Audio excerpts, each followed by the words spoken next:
We are talking Broncos and Bengals here on Block and Tackle. Hello and thank you for joining us. I'm Phil Maloney inside the Pat Bowlen Fieldhouse. The man to my right, Casey Jones, he knows how to block. To my man to my left, Steve Atwater, he knows how to tackle. We're talking about Broncos and Bengals, two teams with 3-6 records. And Steve, let's start with you. Surprising to see an Andy Dalton-led offense be ranked 32nd in the league. Yeah, and Andy Dalton has done a decent job of throwing the ball, but they have no run game at all. Joe Mixon hasn't been able to get the run game going. They got rid of a couple of their offensive linemen in the offseason. They didn't re-sign them, and that's been a big part of them not being successful on the offensive side of the ball. In addition to that, their tight end isn't the caliber of tight ends that we've seen in previous weeks. Although he can get the job done, he's just not on that same level. So they're not nearly as efficient on offense as they would like to be. Yeah, the Bengals offense struggling coming in, facing a Broncos defense looking to bounce back. Meanwhile, on the other side of the ball, Broncos have lost 5 straight games, but last week against the Patriots, one of the bright spots was Emmanuel Sanders. Yeah, Emmanuel Sanders was definitely a bright spot, catching 6 passes for 137 yards. Yet the Broncos offense still sputtered in the red zone and couldn't finish drives.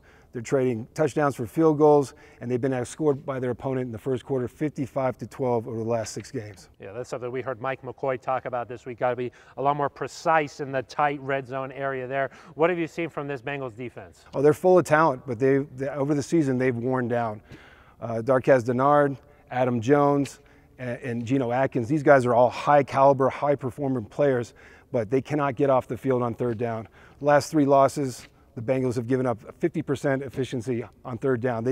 They cannot get off the field. What makes matters worse is they can't take the ball away. They're amongst the worst in the league at takeaways with only 8 turnovers over the whole season. And that's something the Broncos struggled with too, is that turnover margin. Steve, you mentioned that Bengals have struggled to run the ball. Sort of surprising when you consider the running back trio that they had going into the season. Yeah, they had 3 great running backs going into the season, but injuries did away with that.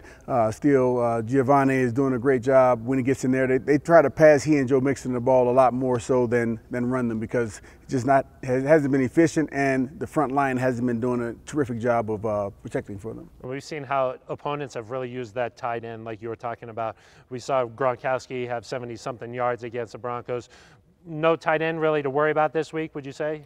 Yeah, Tyler Kroft, he's an adequate tight end. I wouldn't say he's on the level of a Gronkowski or a Travis Kelce, but he can get the job done if you let him. We still will have to cover him and cover him tightly, because they'll probably be looking for him, just because we've had problems covering tight ends the past few weeks. So that'll be one of the keys to the game, us covering the tight ends in addition to stopping that run game, even though it's not that good. I have a feeling another key, Casey, is going to be starting fast. Yeah, absolutely. The Broncos in this game have to start fast, and they've tried to do this week in and week out. They also must limit turnovers, and I think the best way to do this is by running the football. They have to commit to running the football. That's going to keep the defense off the field, but it's also going to open up opportunities for big plays in the play-action game.